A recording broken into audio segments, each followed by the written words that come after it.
अस्सलाम वालेकुम नाज़रीन, धरती टाइम न्यूज़ ऑनलाइन से गॾु आहियां इमरान अली गोपां। ख़बर शामिल कयूं था रोड़ी का आतिफ अली शाह की रिपोर्ट मुताबिक़ रोड़ी में रेलवे स्टेशन ते टैक्सी ड्राइवरनि जे अॻवान असगर चौहान, आशिक शेख, काशिफ भुट्टो, माशूक डोमकी ऐं ॿियनि एहतिजाजी मुज़ाहिरो करे सख़्त नारेबाज़ी कंदे चयो त वफ़ाक़ हुकूमत ग़रीब आवाम खां जीअण जो हक़ खसे वरितो आहे।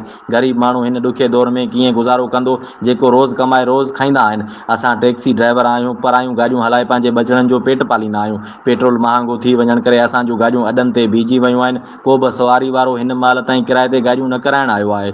पेट्रोल महांगो थी वञण करे असांजा बच्चा बुखूं काटण ते मजबूर थी विया आहिनि। हिन महांगाई जे दौर में बचड़ा कीअं पालियूं? ग़रीब आवाम खे रिलीफ ॾियण बजाए उन्हनि खां जीअण जो हक़ खसे वरितो वियो आहे। हुननि वधीक चयो त वफ़ाक़ हुकूमत पेट्रोल ऐं डीज़ल वधियल अघनि में घटिताई न आंदी त हर शहर में सॾु ॾेई टैक्सी ड्राइवरनि पारां जाम हड़ताल कयो वेंदो। मुज़ाहिरनि चीफ जस्टिस ऐं वज़ीर आज़म पाकिस्तान बिलावल भुट्टो ज़रदारी खां मुतालबो कयो आहे त महांगाई ते कंट्रोल करे पेट्रोल ऐं डीज़ल जे क़ीमतनि में घटिताई आणे ग़रीब आवाम खे जीअण जो हक़ ॾिनो वञे।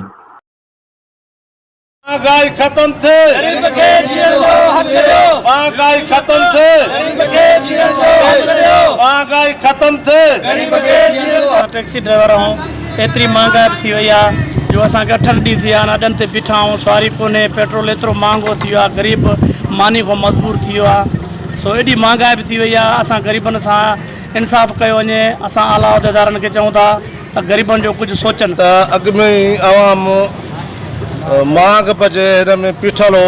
हाणे राति वरी जेके 30 रुपया पेट्रोल ते चया न त असां टैक्सी ड्राइवर इहो एहतजाज करायूं, हुकूमत खां इहो मुतालबो था कयूं त असां काॾे वञूं।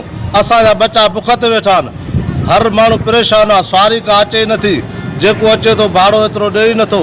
असां सभु माण्हू जेके बि ड्राइवर आहियूं परेशान आहियूं। महिरबानी करे पेट्रोल जी क़ीमतुनि में कमी कई वञे ऐं ॿियूं वाइप जो अटो ऐं इहे जेके बि माना खाइण जूं शयूं आहिनि इन्हनि खे सस्तो कयो वञे।